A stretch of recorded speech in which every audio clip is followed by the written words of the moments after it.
What is heat transfer coefficient? Heat transfer coefficient is the parameter used to measure the heat transfer rate in convective heat transfer. The convective heat transfer rate is given by Q is equal to HA into the change in temperature. Here H is the transfer coefficient or the heat transfer coefficient. Describe vapor compression refrigeration cycle.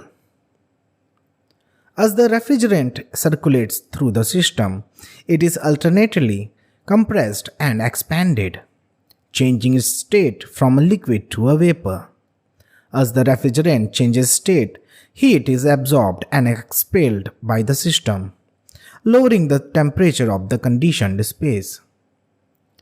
The answer to this question would be: in vapor compression refrigeration cycle, a compressor is used to produce extra work. It compresses the working fluid or the refrigerant and increases the pressure.